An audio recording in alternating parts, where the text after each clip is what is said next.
Magandang araw sa'yo. Okay, sisirina natin tong mga materyales na pinadala mo. Tungkol to sa pagbuo ng isang kultura ng integridad. At alam mo, ang unang-unang pumukaw sa akin ay yung sinabi nilang hindi lang ito basta isang ugali. Isa raw itong isang strategic advantage. Oo, parang sandata sa kompetisyon. Tama, at yan mismo, yan ang misyon natin sa pag-uusap na to. Alamin kung paano ba ginagawang operational ang integridad. Kasi 'di ba, madaling sabihin na dapat maging matapat tayo, pero ang totoong tanong dito sa mga materyales na ito ay paano ka gagawa ng isang sistema kung saan yung paggawa ng tama ay hindi lang posible, kundi ito yung nagiging pinakamadali, pinaka-natural at pinaka-rewarding na choice para sa lahat. Okay, gusto ko yan. Hindi lang siya usapang moralidad, kundi usapang system design. Sige, umpisa natin sa pinakapundasyon. Sabi rito, kailangan daw nating baguhin yung mismong definition natin ng integrity. Kasi 'di ba madalas ang katumbas niyan sa isip natin ay honesty, pagiging tapat. Ba't daw hindi sapat yan? Kasi, ayon sa kanila, ang pagiging tapat, minsan isang aksyon lang yan, o isang taktika. Ang integridad, iba, isa siyang state of being. Dito nila pinasok yung konsepto galing sa Hebrew word na tom. Tom, Oo, T-O-M. Ang ibig sabihin, wholeness, pagiging buo, walang pagkakahati. Kung ano yung sinasabi mo sa meeting, yun din ang sinasabi mo sa labas.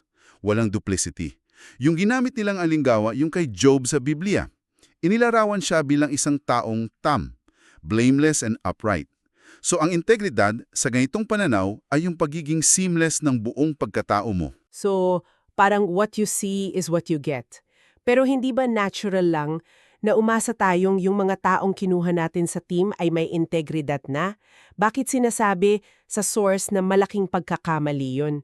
Parang ang cynical pakinggan. Hindi naman siya cynical, practical lang. Ang argumento nila ay ganito.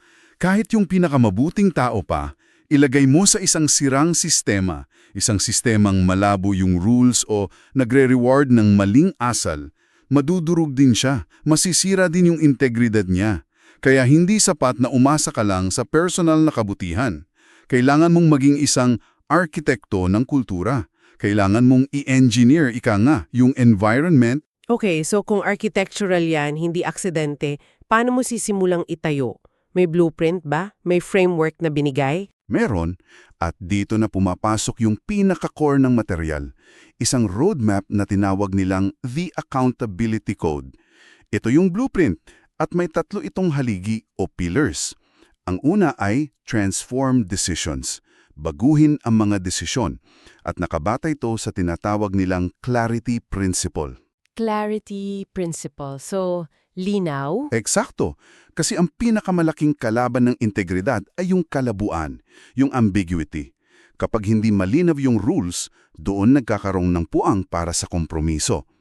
Ang isang tool na binanggit nila ay yung paggawa ng ethical decision trees, parang mga pre-approved na sagot sa mahihirap na tanong, para bago pa dumating yung pressure, alam na ng lahat ang gagawin. Teka, may acronym silang binigay dito, di ba? Yung PRINCE, protocol. Ito yata yung pinaka-actionable na tool. Paki-breakdown nga niyan. At para maging konkreto, paano to gagana sa isang real-world scenario? Halimbawa, nakita mong yung boss mo, ginagamit yung company resources para sa personal project niya. Paano mo ia-apply yan? Magandang halimbawa yan.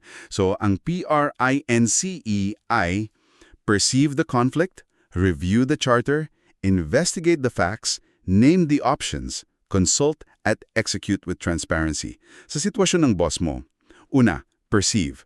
Kinikilala mo, may mali, may conflict of interest. Pangalawa, review. Titingnan mo yung company policy. Ano bang sinasabi doon? Malamang bawal yan. Pangatlo, investigate. Siguraduhin mong totoo. Hindi chismis? May ebidensya ka ba? Pang-apat, name your options. Pwede mong kausapin yung boss mo, i-report sa HR o baliwalain. Ilista mo lahat. Tapos, panglima, consult. Ito mahalaga. Hindi mo kailangang solohin. Pwede kang magtanong sa isang mentor o sa HR. At panghuli, execute with transparency. Kapag nakapili ka ng action, gawin mo ng bukas at tapat. Para siyang safety net para hindi ka magpanik. Malinaw, so may sistema ka na para sa desisyon.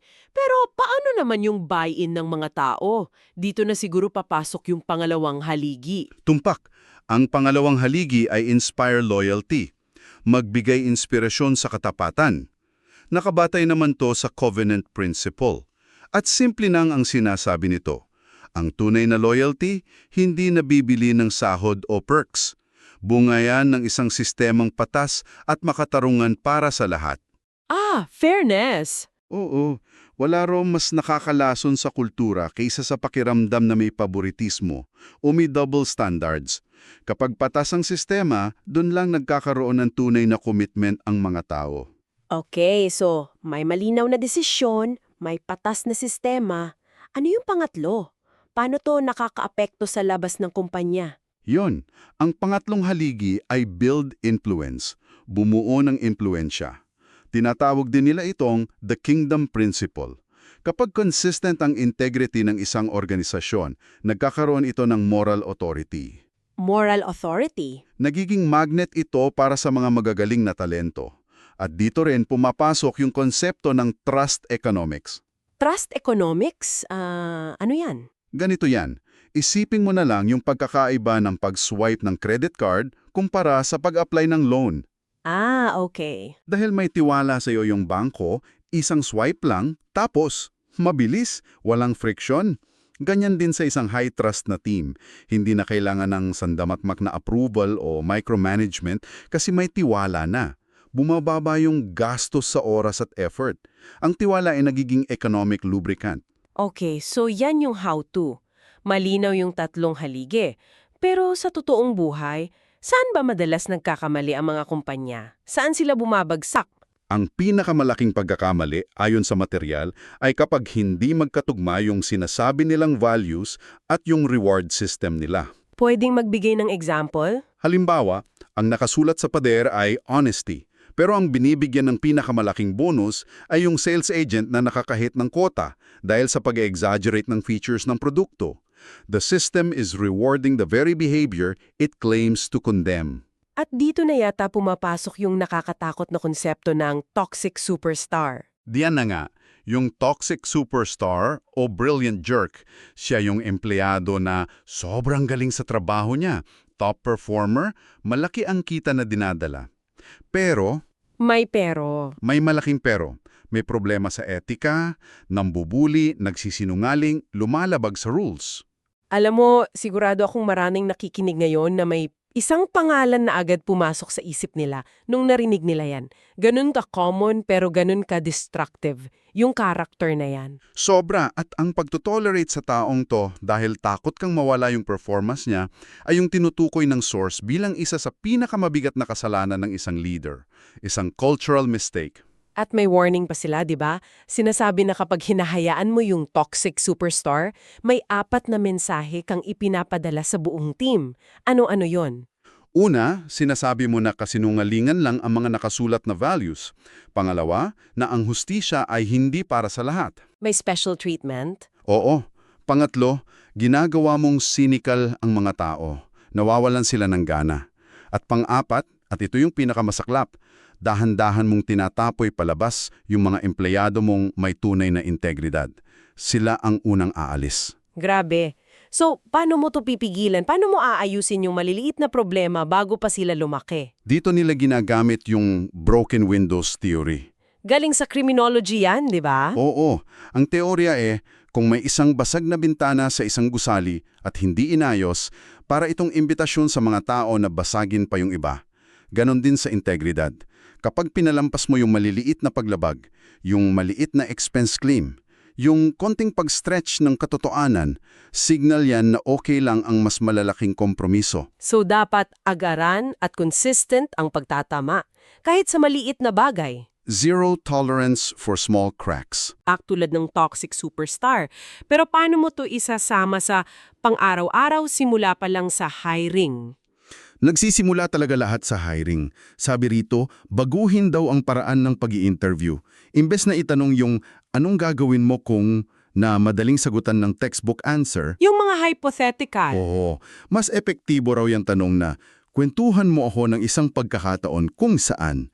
Kasi ang nakaraang pag-uugali, yun ang pinakamahusay na prediktor ng pag-uugali sa hinaharap. Pwede ka bang magbigay ng halimbawa ng mga integrity probing questions na yan? Yung mahirap bulahin? Sige, igang sa mga halimbawa ay, tell me about a time you had to deliver bad news to a client. How did you handle it? O kaya, describe a situation where you saw a coworker violating a company policy. What did you do? O ito paborito ko.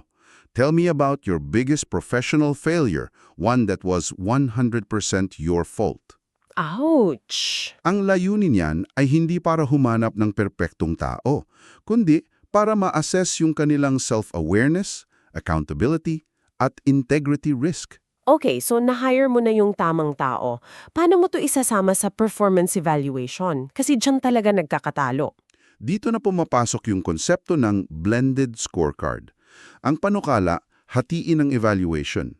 50% para sa results o the what, nakuha mo ba yung quota mo? At 50% para sa behavior o the how. Paano mo nakuha? Sinunod mo ba yung integrity charter? Okay, I get the concept. 50% results, 50% behavior. Pero sa totoo lang, hindi ba't ang hirap gawing objective niyan? Paano maiiwasan na maging popularity contest lang yung behavior score? Magandang tanong yan.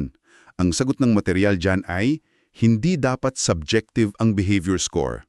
Dapat nakatali yan sa mga konkretong pag-uugali na nasa integrity charter ninyo. Halimbawa, nagbibigay ba siya ng tapat na feedback? Inaako ba niya ang pagkakamali? Hindi ito tungkol sa kung mabait ba siya. So based sa napagkasunduan. Eksakto. Ang mensahe ay malinaw at direkta. Ang karakter mo ay kalahati ng iyong trabaho. Grabe, your character is half your job. Yan ang naglalagay ng tunay na ngipin sa konsepto ng integridad. So para ibuod lahat, ang pagbuo ng kultura ng integridad ay hindi aksidente. Isa siyang sadyang disenyo mula sa pagbabago ng definisyon, sa paggamit ng framework tulad ng accountability code, hanggang sa pagsasama nito sa hiring, rewards, at sa araw-araw na operasyon. At ang pinakamahalagang aral dito ay yung pagbabago ng pananaw. Ang integridad, hindi siya hadlang sa tagumpay. Ito mismo ang pundasyon para sa pangmatagalang tagumpay. Isa itong competitive advantage sa isang mundong aminin natin uhaw na uhaw sa tiwala. At para sa iyo, iiwan namin ang isang tanong mula mismo sa material na ating tinalakay. Kung ang kultura ng iyong organisasyon ay itatayo base lamang sa mga asal na personal mong ipinapakita, anong klaseng institusyon ang mabubuo ngayon? Maraming salamat sa iyong pagsama.